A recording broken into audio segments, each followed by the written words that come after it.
नमस्कार, खबरों का पंचनामा देख रहे हैं आप और मैं हूं आपके साथ दिव्या सिंह। हम लेकर आए हैं देश और दुनिया की 5 बड़ी खबरें, जिस पर चर्चा के लिए हमारे साथ स्टूडियो मौजूद हैं कैपिटल टीवी के editor in chief doctor Manish Kumar. Doctor साहब, स्वागत है। धन्यवाद। सबसे पहले एक नजर आज की टॉप हेडलाइंस पर।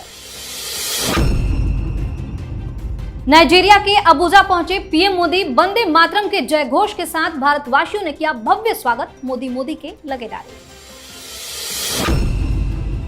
गृह मंत्री अमित शाह ने रद्द की महाराष्ट्र की रैलियां, अचानक लौट गए दिल्ली, मणिपुर में बड़े एक्शन की तैयारी। आचार संहिता उल्लंघन की शिकायत पर चुनाव आयोग हुआ सख्त, बीजेपी और कांग्रेस को मिला नोटिस, जेपी नड्डा और मल्लिकार्जुन खड़गे से मांगा जवाब। चुनाव से पहले आम आदमी पार्टी को बड़ा झटका, दिल्ली सरकार पर आरोप लगाकर मंत्री कैलाश गहलोत ने छोड़ी पार्टी, शीशमहल कांड को बताया शर्मनाक। इजरायली पीएम नेतन्याहू के घर पर एक महीने में दूसरा हमला, बगीचे में गिरे फ्लैश बम, रक्षा मंत्री ने दी वार्निंग तो राष्ट्रपति ने दी घटना की निंदा। सबसे पहली खबर में बात पीएम मोदी की। प्रधानमंत्री मोदी 3 देशों की यात्रा के पहले चरण में नाइजीरिया की राजधानी अबुजा पहुंचे। पीएम मोदी जैसे ही अबुजा पहुंचे, वहां मौजूद भारतीय प्रवासियों ने उनका ढोल नगाड़ों के साथ भव्य स्वागत किया। इसके साथ ही उन्होंने मोदी के नारे भी लगाए, साथ ही लड़कियों ने सांस्कृतिक नृत्य प्रस्तुत किए। पीएम मोदी ने भारतीय समुदाय के लोगों का अभिवादन स्वीकार किया। पारंपरिक परिधान पहने भारतीय समुदाय के लोगों ने हाथों में तिरंगा थाम रखा था। इस दौरान कुछ लोगों ने पीएम मोदी का ऑटोग्राफ भी लिया। पीएम मोदी के इस यात्रा के दौरान भारत और नाइजीरिया के बीच स्थापित रणनीतिक साझेदारी को आगे बढ़ाने की कोशिश की जाएगी। रक्षा क्षेत्र को लेकर भी दोनों देशों के बीच विस्तृत चर्चा होने की उम्मीद है। पीएम मोदी का तो भव्य स्वागत हुआ है नाइजीरिया में। देखिए, स्वागत ही नहीं हुआ है, वहां ऑर्डर ऑफ नाइजर, जो सबसे बड़ा सिविलियन अवार्ड है, किसी नॉन सिटीजन को यह सेकंड टाइम दिया गया है। प्रधानमंत्री मोदी का जिस तरह से आवभगत किया गया, मत भूलिए, नाइजीरिया अफ्रीकन कंट्रीज में one of the most powerful Nations में की गिनती होती है। और हैरानी की बात यह है कि हम दुनिया भर से तो रिश्ते बनाते रहे, पहले भी यहाँ पे सरकारें थी, लेकिन जिस हिसाब से प्रधानमंत्री मोदी के दौरान और खास करके जयशंकर साहब के लीडरशिप में जो विदेश मंत्रालय काम कर रहा है, उन देशों के साथ हम रिश्ते बना रहे हैं जिसके साथ हमारे रिश्ते नहीं थे। क्या क्या चीज बातचीत हो रही है वहां, तो वेपन, डिफेंस और स्ट्रेटेजिक अलायंस की बात चल रही है। तो आप देखिए कि वहां पे हिंदुस्तानी तो थे, वहां पे एक अच्छा खासा पॉपुलेशन है हिंदुस्तानियों का, लेकिन हमारे रिश्ते उतने मजबूत नहीं थे। प्रधानमंत्री मोदी को एक मौका मिला और उन्होंने क्या कमाल किया है। जी, वहीं गृह मंत्री अमित शाह ने अचानक महाराष्ट्र की अपनी 4 रैलियां रद्द कर दी। वह चुनाव प्रचार के लिए नागपुर पहुंच गए थे। अचानक गृह मंत्री ने यह बड़ा फैसला लिया और दिल्ली लौट गए। बताया जा रहा है कि मणिपुर के बिगड़े माहौल को लेकर गृह मंत्री ने यह फैसला लिया है। सरकार मणिपुर में शांति बहाली के लिए कोई बड़ा कदम उठा सकती है। गृह मंत्री अमित शाह आज विदर्भ में 4 रैलियां करने वाले थे। अब उनकी जगह शिवराज सिंह चौहान और स्मृति ईरानी रैली को संबोधित करेंगे। 2 सभाओं में स्मृति ईरानी मौजूद रहेंगी और 2 बाकी को शिवराज सिंह चौहान संबोधित करेंगे। देखिए कि किस तरीके से मैनेज करने की कोशिश हो रही है। देखिए, यही तो ब्यूटी है भारतीय जनता पार्टी की कि आपके पास लीडर्स की कमी नहीं है। आपके पास एक का सब्स्टिट्यूट 2-3 आपकी पंक्ति में जो लीडर्स खड़े हैं। आप ये समझिए कि राहुल गांधी की रैली रुक जाए, किसी कारणवश प्रियंका वाड्रा की रैली जो है वो ना हो पाए, कौन उसको सब्स्टिट्यूट करेगा? आप देखिए कि किस तरह के लीडरशिप ये होता है, आप किस तरह से अपने ऑर्गेनाइजेशन को डेवलप करते हैं। खैर, बहुत सारी बातें चलने लग गई कि भाई क्यों चले गए, क्यों आ गए वापस, नागपुर में रैली थी प्रियंका वाड्रा की, उससे डर के आ गए। अरे भाई, नागपुर में आपको जमानत जब्त होने का सिचुएशन है, लेकिन फिर भी आपकी जो है ये शरारतें जो है, कांग्रेस पार्टी हर छोटी चीज को लेकर के, इनके जो सोशल मीडिया वॉरियर्स हैं, वो हर चीज का मजाक उड़ाने का जो है इनकी आदत हो गई है। इनके बड़े बड़े लीडर वो बोल रहे हैं, मल्लिकार्जुन खड़गे, कि मणिपुर जल रहा है, प्रधानमंत्री बाहर है और गृह मंत्री जो है चुनाव प्रचार कर रहे हैं, और इनके चट्टे बट्टे सोशल मीडिया में मजाक उड़ा रहे हैं कि भाई प्रियंका वाड्रा से डर के वो चले गए। मणिपुर की स्थिति अचानक से खराब हुई है क्योंकि वहाँ पे मैती समुदाय के कुछ महिलाओं और बच्चों की डेड बॉडी मिली हुई है, जला करके फेंक दिया कुकी आतंकियों ने। इसलिए स्थिति वहाँ बड़ा नाजुक बना हुआ है और ये बार बार हम लोग कहते आ रहे हैं कि एक बहुत बड़ी साजिश चल रही है नॉर्थ ईस्ट में। मिजोरम के मुख्यमंत्री अमेरिका में जाकर के बोल के आए कि क्रिश्चियन लैंड बनाना है, कुछ हिस्सा म्यांमार का, कुछ हिस्सा बांग्लादेश का। मिजोरम में तो 99% ईसाई है ही, ये कुकी वाले भी वो ईसाई ही है। तो एक ग्रेटर क्रिश्चियन लैंड, अलग देश बनाने की साजिश रची जा रही है और कांग्रेसियों को यहां घटिया राजनीति करने से फुर्सत नहीं मिल रही है। या फिर राहुल गांधी, सोनिया गांधी, इटली से फरमान आया हो, रोम से फरमान आया हो, या इसलिए इन मामलों के ऊपर घटिया राजनीति। This is a matter of national security. Political parties को they should keep their mouth shut. इसको ऊपर राजनीति नहीं होनी चाहिए। मामला इतना सीरियस है, इसलिए अमित शाह अपनी 4 रैलियों को छोड़ के सीधे हेडक्वार्टर आए। जी, इस खबरों में बात चुनाव आयोग के एक्शन की। बीजेपी और कांग्रेस की तरफ से एक दूसरे के खिलाफ की गई शिकायतों पर चुनाव आयोग ने दोनों राजनीतिक दलों को नोटिस भेजकर जवाब मांगा है। चुनाव आयोग ने महाराष्ट्र और झारखंड में चल रहे विधानसभा चुनाव के दौरान की गई शिकायतों पर संज्ञान लिया है। आयोग ने जेपी नड्डा और मल्लिकार्जुन खड़गे दोनों को अलग अलग चिट्ठी भेजी है और पूरे मामले पर जवाब देने को कहा है।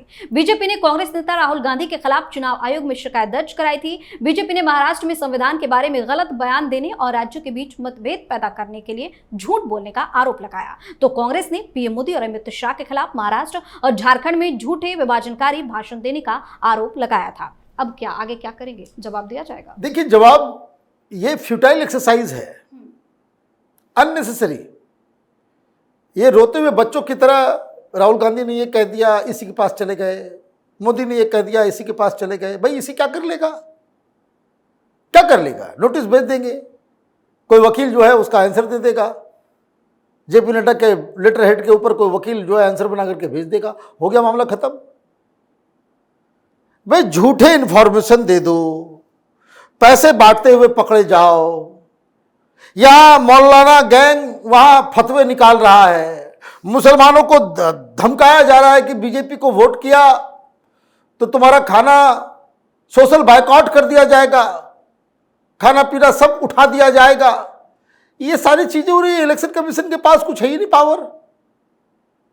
भाई जो काम करना चाहिए वो काम होता नहीं।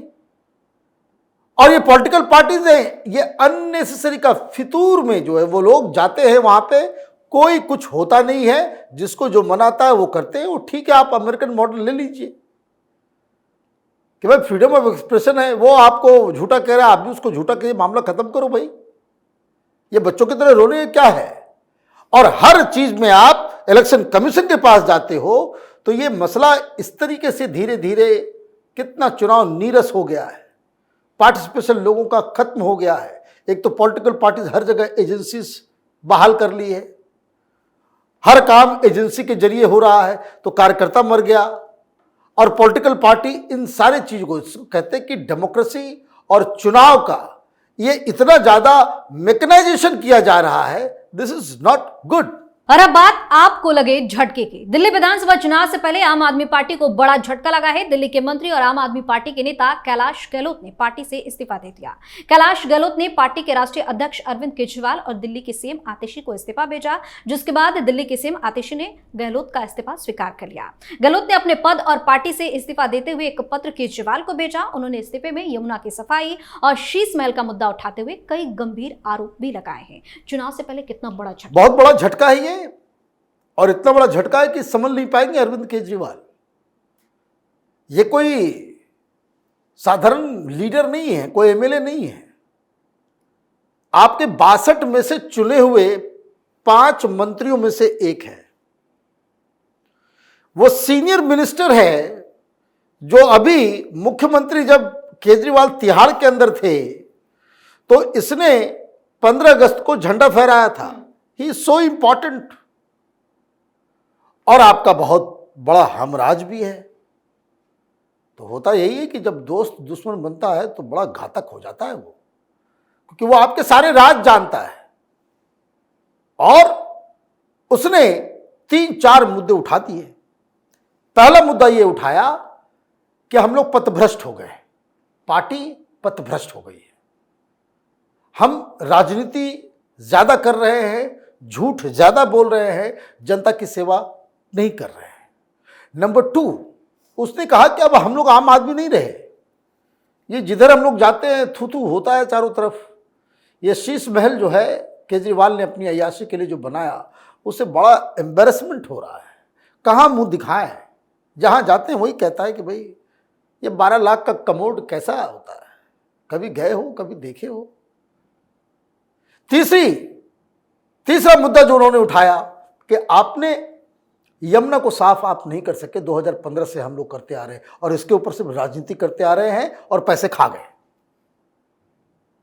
और चौथा जो सबसे अहम है कि जो केजरीवाल के राजनीति के ऊपर ही सबसे बड़ा प्रहार है, उन्होंने कहा कि भाई इतना दिन से हम 10 साल में समझ में आ गया कि आपको काम वाम करना है नहीं, क्योंकि मैं इतने सालों तक मिनिस्टर रहा, एक बात मुझे समझ में आ गई कि केंद्र से लड़के दिल्ली में गवर्नेंस नहीं हो सकता और आपको केंद्र से लड़ने के अलावा दूसरा कोई काम आता ही नहीं है। तो आप देखिए, आम आदमी पार्टी के चाल चरित्र चेहरे के ऊपर इसने कालिक पोत दी और पार्टी छोड़ के निकल गए। जी, आखिरी खबर में बात इजराइल के प्रधानमंत्री बेंजामिन नेतन्याहू के कैसरिया में मौजूद घर पर फिर से हमला हुआ। 2 फ्लैश बम उनके बगीचे में जाकर गिरे। इस हमले की जानकारी पुलिस ने दी।